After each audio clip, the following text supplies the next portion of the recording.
Hello বন্ধুরা, আমি দেবলীনা আরেকটা নতুন ভিডিও নিয়ে আপনাদের সামনে চলে এসেছি।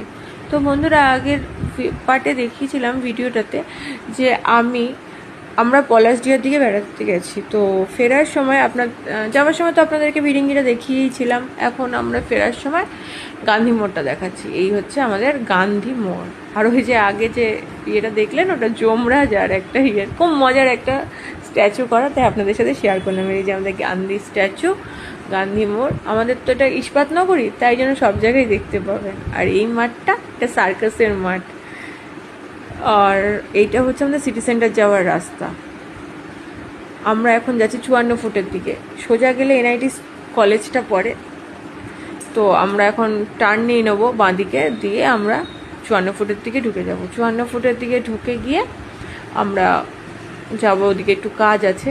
আর এই হচ্ছে দেখছেন, এটা শুরু এখান থেকে এনআইটির ওই বয়েজ মানে হস্টেলের পিছন দিকটা অন্ধকার আজকে, তাই জন্য। আর এটা হচ্ছে ফরিদপুরের জঙ্গল। তো আর এখান থেকে রাঁচি কলোনি শুরু। রাঁচি কলোনি পার করে এটা পুরোটা রাঁচি কলোনি, অনেকটাই জায়গা নিয়ে যায় রাঁচি কলোনিটা। আর এই হচ্ছে একটা বিয়ে বাড়ি, দেখে মনটা খারাপ হয়ে গেল আবার। যাই হোক, তো এখান থেকে আবার পার হয়ে এটা তপবন, এই জায়গাটার নাম। তো এই যে মা কালীর মন্দির, ভোলে বাবা, আর এই তপবন ক্লাব, এগুলো সব পার করে আমরা 54 ফুটের দিকে রাস্তার দিকে গেলাম। আর 54 ফুটটা আমার খুব প্রিয় একটা জায়গা। আমি অনেকগুলো বছর 54 ফুটে কাটি, যেহেতু আমি রেন্টে থাকি, তাই জন্য আমি অনেকগুলো বছর 54 ফুটে থেকে গেছি।